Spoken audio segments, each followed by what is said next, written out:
Welcome to the language world. Today we're learning daily routines. Then, let's get started. To have lunch. Almoçar.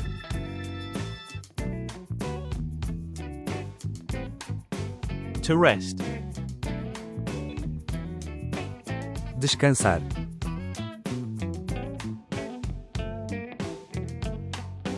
To exercise. Fazer exercício.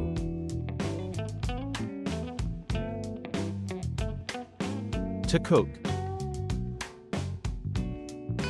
Cozinhar.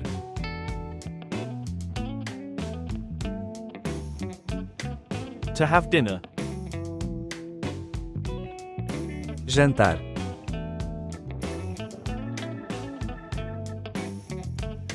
To watch TV. Ver televisão.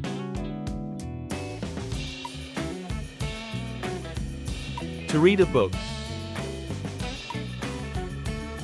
Ler livro.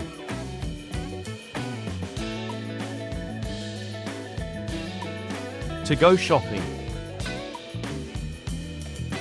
Fazer compras. To go home.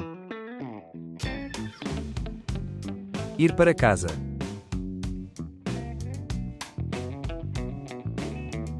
To go to bed.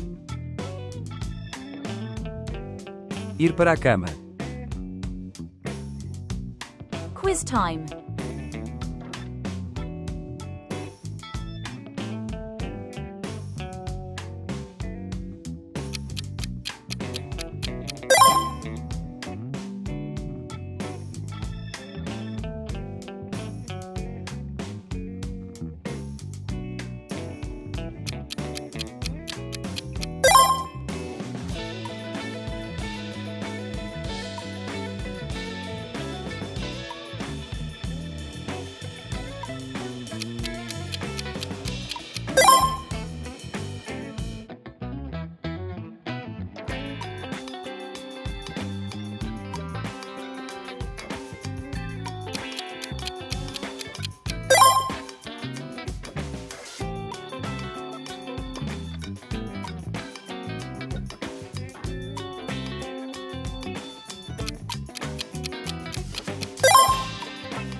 Leave your answer in the comments.